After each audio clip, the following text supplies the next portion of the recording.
Hi అండి, welcome to my channel. ఈరోజు నేను ఇన్స్టంట్ బ్రేక్ఫాస్ట్ చేస్తున్నాను. దోశ అనేది మనము అప్పటికప్పుడు ఈజీగా చేసుకోవచ్చు. ఒక బియ్యం పిండి ఉంటే చాలండి.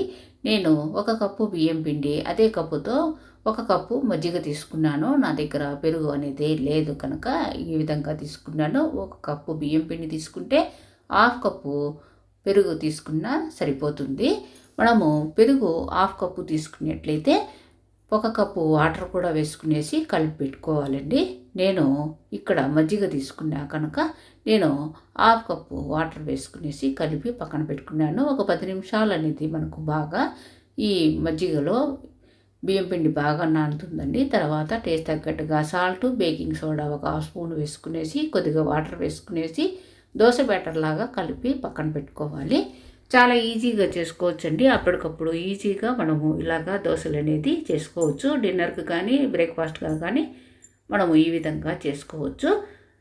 ఈ విధంగా నేను దోశ బ్యాటర్ లాగా కలిపి పక్కన పెట్టుకున్న తర్వాత స్టవ్ ఆన్ చేసుకునేసి హై ఫ్లేమ్ పెట్టుకునేసి ప్యాన్ పెట్టుకునేసి అంటే పెనం పెట్టుకునేసి బాగా హీట్ ఎక్కాలండి. తర్వాత మీడియం ఫ్లేమ్కు చేంజ్ చేసుకునేసి పెనం పైన కొద్దిగా ఆయిల్ అనేది వేసుకునేసి టిష్యూ పేపర్తో గ్రీస్ చేసుకోవాలి.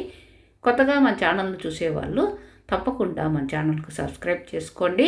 అదేవిధంగా వీడియో చూసినాక లైక్ చేయటం మర్చిపోకండి. మీ లైక్ అనేది వేరే వాళ్ళు వీడియో చూసేదానికి ఉపయోగపడుతుంది. ఇలాగా ఆయిల్ అనేది పెనం పైన వేసుకునేసి టిష్యూ పేపర్తో గ్రీస్ చేసుకునేసి దోశ బ్యాటర్ అంతా కూడా మరొకసారి కలుపుకునేసి దోశ అనేది ఎంత పలచగా కావాలంటే అంత పలచగా వేసుకోవచ్చండి. చాలా క్రిస్పీగా టేస్టీగా ఉంటాయి.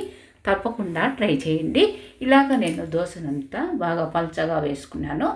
బాగా మనకు కాలిన తర్వాత కొద్దిగా ఆయిల్ అనేది కానీ లేదా నెయ్యి కానీ వేసుకునేసి దోశను మరొక సైడ్కు తిప్పుకోవాలండి. ఇలాగా తిప్పుకున్న తర్వాత ఒక 2 నిమిషాల పాటు బాగా కాలిన తర్వాత దీనికి టమాటా చట్నీ కానీ అదేవిధంగా పల్లీ చట్నీ కానీ చాలా బాగుంటుంది. తప్పకుండా ట్రై చేయండి. మన ఛానల్లో చాలా వరకు చట్నీలు అదేవిధంగా స్నాక్స్ ఐటమ్స్ చాలా వరకు ఉంటాయి. తప్పకుండా మన ఛానల్కు సబ్స్క్రైబ్ చేయండి. వీడియో చూసినాక లైక్ చేయటం మర్చిపోకండి. మీ లైక్ అనేది వేరే వాళ్ళు వీడియో చూసేందుకు ఉపయోగపడుతుంది. ఇలాగ నేను అప్పటికప్పుడు దోశలు అనేది చేసుకునేసి పల్లీ చట్నీతో నేను సర్వ్ చేశాను. చాలా టేస్టీగా ఉంటాయి. తప్పకుండా ట్రై చేయండి. Thank you very much.